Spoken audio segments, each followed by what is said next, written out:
Varicose వ్యాధితో బాధపడుతున్నారంట. తక్కువ ఖర్చుతో ట్రీట్మెంట్ కావాలి అనుకుంటే ఇవీస్ హాస్పిటల్ని సంప్రదించండి. నమస్తే అమ్మా. నమస్తే అమ్మా. అమ్మ, కొబ్బరికాయ దేవుడి దగ్గర ఎందుకు కొట్టాలి? ఉమ్. ఎప్పుడు కొట్టాలి? ఎలా కొట్టాలి? కొబ్బరికాయ పాడైపోతే ఇది, కొబ్బరికాయ ఇలా పగులితే అది అని చెప్తూ ఉంటారు కదా, అదంతా మన నమ్మకమా? అమ్మ, కొబ్బరికాయ అన్నది దేవుడి దగ్గర ఎందుకు కొడతారంటే పూర్ణ ఫలంగా చెప్తారు. అది దక్షిణ దేశంలోనే, ఉత్తర దేశంలో కొబ్బరికాయలు ఉండవు వాళ్ళకి. మనకే అది చాలా పట్టింపు. ఇక్కడ మనకి కొబ్బరి బాగా దొరికే కొబ్బరి చెట్లు ఉంటాయి, కొబ్బరి తోటలు ఉంటాయి, మనకు దొరుకుతాయి, కొబ్బరికాయ కొడతాం. దీనికి కారణం ఏంటంటే దీంట్లో కల్తీ చాలా అవకాశం తక్కువ. తర్వాత నీళ్లు ఉంటాయి, కొబ్బరి ఉంటుంది. కొన్ని సందర్భాల్లో ఎక్కడికన్నా పెడితే దేవుడికి కనీసం నైవేద్యం పెట్టడానికి నీళ్లు కావాలి కదా. నీళ్లు లేవు ఎట్లా అనుకుంటే కొబ్బరికాయ కొడతాం అనుకో, ఆ నీళ్లతోనే ఆయనకి నైవేద్యం పెట్టేసేయచ్చు. నీళ్లు కూడా ఉంటాయి. తర్వాత దాన్ని పూర్ణ ఫలం అంటారు. పూర్ణ ఫలం అంటే చాలామంది ఏంటంటే నిండుగా ఉంటుంది, బాగుంటుంది అందువల్ల అని. ఆరోగ్య దృష్ట్యా కనుక చూసినట్టయితే రోజుకు ఒక కొబ్బరికాయ, దాంట్లో ఉన్న కొబ్బరి నీళ్లు తాగి కొబ్బరికాయ తింటే ఇంకా అసలు వేరే ఆహారం తినాల్సిన అవసరం లేదు. అంత పరిపూర్ణమైనటువంటి పోషకాలు ఉంటాయి కొబ్బరి. సూర్యోపాసకుడు ఒక ఆయన మా చిన్నతనంలో తెలుసు. ఆయన అసలు ఎక్కడ ఏం తినేవాడు కాదు, రోజుకు ఒక కొబ్బరికాయ తప్ప. ఎక్కడికి వెళ్ళినా భుజాన కొబ్బరికాయల మూట వేసుకెళ్ళిపోయేవాడు.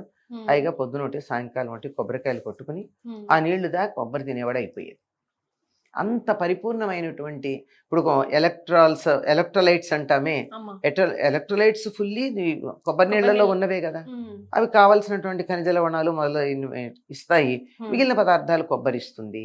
అందువల్ల ఒక కొబ్బరికాయ నివేదన చేస్తే పూర్తిగా పోషక విలువలతో ఉన్న ఆహారం పెట్టినటువంటి ఫలం వస్తుంది. అది ఒకటి. ఇంకా దానికి అనేక రకాలైనటువంటి వివరాలు మనం చెప్పుకుంటాం. పైన పీచు ఉంటుంది, లోపల టెంక ఉంటుంది, ఆ లోపల కొబ్బరి ఉంటుంది, ఆ లోపల నీళ్లు ఉంటాయి, ఇంత కదా. ఎందుకు కొబ్బరికాయ కొట్టమన్నారు? దేవుడి దగ్గర కొబ్బరికాయ కొట్టడం. మామూలుగా అయితే ఇప్పుడు అరటిపండు ఉంది, కొట్టం కదా. ఇంకా దేన్ని అట్లా కొట్టే పని లేదు. ఇక్కడ కొట్టడానికి ఏమిటి అంటే ఆ కొబ్బరికాయ లోపల ఉన్న కొబ్బరి కానీ నీళ్లు కానీ కావాలంటే పైన పెంకు పగలాలి. ఆ పెంకే అహంకారం. నీ అహంకారాన్ని నువ్వు పగలగొట్టుకుని లోపల ఉన్నటువంటి నీ హృదయాన్నో నీ భావాలనో భగవంతుడికి సమర్పించుకోవాలి అన్నదానికి సంకేతంగా ఆ కొబ్బరికాయకి టెంక ఉంటుంది. అది అసలు తినడానికి ఎంత నేర్పు ఉండాలమ్మా. కొబ్బరి తినాలంటే ముందు పైన ఉన్నటువంటి పీచు తీయాలి, మెత్తగా ఉంటుంది. అంటే లోపల ఉండే అహంకారానికి పైన అనేక రకాలైన ఇమోషన్స్ కవర్ చేస్తూ ఉంటాయి దాన్ని భద్రంగా. అది అహంకారం అని తెలియని కూడా తెలియదు, ముట్టుకుంటే మెత్తగానే తగులుతుంది. కొబ్బరి బొండం అంత కష్టంగా ఏమి ఉండదు కదమ్మా, కాయ తగిలినంత గట్టిగా ఏమి ఉండదుగా. అంచేత మన భావాలు, మన తెలివితేటలు, మన చదువులు ఇవన్నీ మన అహంకారాన్ని చాలా భద్రంగా జాగ్రత్త పడతాయి. నాకు అహంకారం లేదండి అంటాం. అస్సలండి వాళ్ళకుంది కానీ నాకు లేదు, చాలదా ఇంతకన్నా గొప్ప అహంకారం? అదే కదా. ఇలా చెప్పుకుంటూ పోతే అహంకారం అనేటటువంటిది ఎన్ని రకాలుగా ఉంటుందో దాన్ని ఈ పైన కొబ్బరి పీచుందే ఇది రక్షిస్తోంది. ఇది ఈ భావాలన్నీ నేను చెప్పిన, నాకు అహంకారం లేదండి, వాళ్ళకు ఉందండి, ఇదండి, ఇదంతా ఈ కొబ్బరి పీచులాగా పైన చాలా జాగ్రత్తగా ఆ లోపల ఉన్న అహంకారాన్ని భద్రపరుస్తూ ఉంటుంది. దాన్ని టెంక పగిలితే తప్ప, మనకు కూడా మాట ఉంటుంది, బాగా పొగరబోతుంటే వాటికి టెంక ముదిరింది అంటాం, టెంక జల్ల కూడా ఇస్తాం కదా. ఇలాంటివన్నీ ఏమిటంటే ఇక్కడ ఉండేటటువంటి అహంకారానికి సంకేతంగానే ఈ స్కల్ గురించి చెప్తే, దాన్ని బ్రేక్ చేస్తే తప్ప లోపల ఉన్నటువంటి గుజ్జు మనకు రాదు. అది అయ్యాక కొబ్బరి ఏమన్నా నాలుగు మీద పెట్టుకుంటే మీకు రుచిగా ఉంటుందా? అంతగా ఉండదు కదమ్మా. కొన్ని ఉంటాయి, బట్ చప్పగా ఉంటుంది. ఎంత తీయందైనా చప్పగానే ఉంటుంది. దాని రుచి తెలియాలంటే ఏం చేయాలి? నవలాలి. నవిలాక కానీ దాని రుచి మనకి తెలియదు కనుక ఈ రకరకాలైన భావాలు వదిలేయాలి, అహంకారం పగలగొట్టాలి, లోపల ఉన్నటువంటి దాన్ని నవలాలి, సాధన చేయాలి. అప్పుడు రుచి ఉంటుంది, ఆరోగ్యం ఉంటుంది. ఇంత విశేషంగా చెప్తారు. ఇంకా దానికి చాలా చెప్తారులేండి అని వాస్తవమా ఏమో చెప్పలేం, కానీ లాజికల్గా బాగానే ఉంటాయి.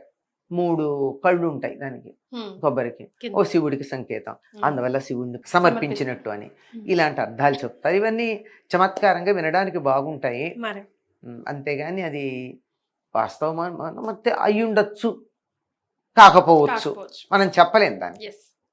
ఇది ఈ కొబ్బరికాయ కొట్టడంలో కూడా మనకు అనేకమైన సందేహాలు ఉన్నాయి. అవును, ఎప్పుడు కొట్టాలి, ఎక్కడ కొట్టాలి, ఎందుకు కొట్టాలి, ఒకటి తెచ్చుకోవాలా, రెండు అక్కడే పెట్టాలా, పీచున్నది తెచ్చుకోవాలా, కుళ్ళిపోతే ఏంటి పరిస్థితి, ఏదైనా అపశపనం ఉందా? అది ఇవన్నీనమ్మా ఈ మధ్య కాలంలో వచ్చే, పూర్వకాలం ఇలాంటి సమస్యలు ఉండేవి కాదే. ఆ పురోహితుడు 5 కొబ్బరికాయలు తెచ్చుకోండి, 6 తెచ్చుకోండి సత్యావర్తానికి అంటాడు.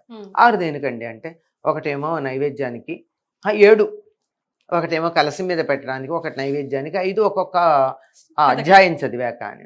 అంతే, ఆయన చెప్పాడు, మనం తెచ్చాం. 7 ఎందుకు, 8 కొట్టకూడదా, ఇలాంటి సమస్యలు ఎవరికి రాల. ఒకళ్ళు చెప్తే ఇంకోళ్ళు వినడం అనేది సంస్కృతి ఉన్నంతకాలం మనకి సమస్య లేకుండా పోయింది. అది కాకుండా ప్రతి వాళ్ళు అర్ధ జ్ఞానం, మిడిమిడి జ్ఞానం అంటారు, హాఫ్ నాలెడ్జ్ అంటారు ఆంగ్లంలో. ఈ హాఫ్ నాలెడ్జ్ వచ్చేటప్పటికల్లా సమస్యలు రోజు రోజుకి పెరిగిపోతున్నాయి, కానీ లేకపోతే లేదు. హాయిగా దేవుడి దగ్గర కొబ్బరికాయ కొట్టమంటే ఒక కొబ్బరికాయ కొడదాం. ఏదో మొక్కుకుంటారు, అది కొడదా, 10 కొడతాను, అది కొడతాను. ఇవి మొక్కుకుంటే అది నీ ఇష్టం. దానికి ఎవరికి ఒక లెక్క శాస్త్రం ఏం లేదు మొక్కుకి. నువ్వు మొక్కుకున్నా నువ్వు చేసుకో, అయిపోయింది. కనుక ఒక్క కొబ్బరికాయే సాధారణంగా మనం కొడతాం. ఏదో వ్రతంలో మాత్రం ప్రతి అధ్యాయానికి కొట్టమంటారు. అదే గృహప్రవేశాలకి అయితే ప్రతి తలుపు ద్వారం దగ్గర కొట్టమంటారు. అలా ప్రత్యేక సందర్భాల్లో ప్రత్యేక పరిస్థితుల్లో ఆ సంఖ్యలు ఎట్లా ఉన్నా మామూలుగా అయితే అట్లాంటివి ఏం లేవు. కనుక ఒక కొబ్బరికాయ కొట్టచ్చు. ఎట్లా కొట్టాలని కూడా చాలా మందికి సందేహం. దాని పిలక ఉండాలి, పిలక లేకుండా కొట్టడానికి వీల్లేదు. ఓకే, బాగా తీసేస్తాం పీచంతా అని పిలక లేకుండా చేస్తే గుండుగా ఉంటే అది పనికిరాదు. పిలక ఉన్నటువంటి కొబ్బరికాయని కొట్టి అక్కడ పెట్టి నైవేద్యం అప్పుడు పిలక తీసేయాలి. పిలక తీయకుండా కొబ్బరికాయ నివేదన చేయాలి. కొట్టే సమయానికి పిలక ఉండాలి, నైవేద్యం పెట్టే సమయానికి పిలక ఉండకూడదు.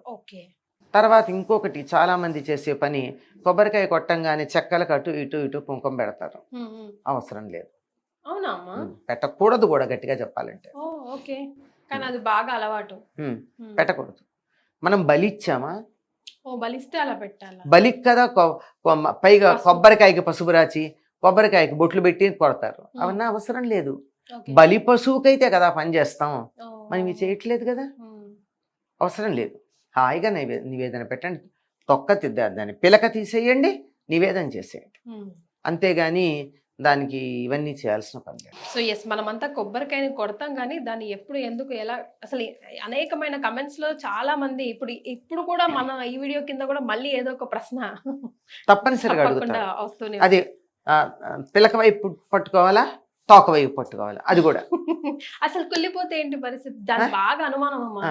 కొబ్బరికాయ కుళ్ళిపోయిందంటే మొహాలన్నీ చిత్ర విచిత్రంగా మారిపోతూ ఉంటాయి. ఇక్కడ ఏమైనా ఏమిటంటే, కుళ్ళిపోయిందంటే దేనికి సంకేతమో తెలుసా? కొబ్బరికాయ సెలెక్ట్ చేయడం చేత కాదని. అంతే, అంతకన్నా ఇంకేం లేదు. పువ్వు వస్తే కొబ్బరికాయని ఇలా అని చూసినట్టయితే దాన్ని బట్టి కుళ్ళిందో లేదో తెలుస్తుంది కదా, నీళ్లు కదిలిన దాన్ని బట్టి. నువ్వు చూడకుండా తెచ్చావు, అజాగ్రత్త పరుడివి, నీకు చేత కాలేదు, అంతవరకే లెక్క తప్ప దానికి మళ్ళీ విశేషం ఏం లేదు. అయితే తెలంగాణ ప్రాంతంలో మాత్రం కొబ్బరికాయ కుళ్ళిపోతే అది శుభం అనుకుంటారు, చాలా శుభంట. కొన్ని ప్రాంతాల వాళ్ళు అశుభం అనుకుంటారు. దీన్ని బట్టి అర్థమైందిగా ప్రాంతీయ భేదమే తప్ప శాస్త్రం ఏం లేదని. పువ్వు వచ్చిందనుకోండి, చాలా మంది ఏమనుకుంటారంటే, పువ్వు వచ్చిందంటే ఆల్రెడీ మొక్క రావడానికి సిద్ధంగా ఉన్నది అంటే మనం చేసేటటువంటి పని ఫలితం వస్తుంది అని, పువ్వు వస్తే శుభం అనుకుంటారు. నమ్మకం, ఏదైనా నమ్మకం మీద ఆధారపడి ఉంది. ఇవి నమ్మకాలే, సైన్స్ అయితే కాదమ్మా. అయితే కొబ్బరికాయ కొట్టడం అన్నది పైన ఈనె మీద కొడతారు.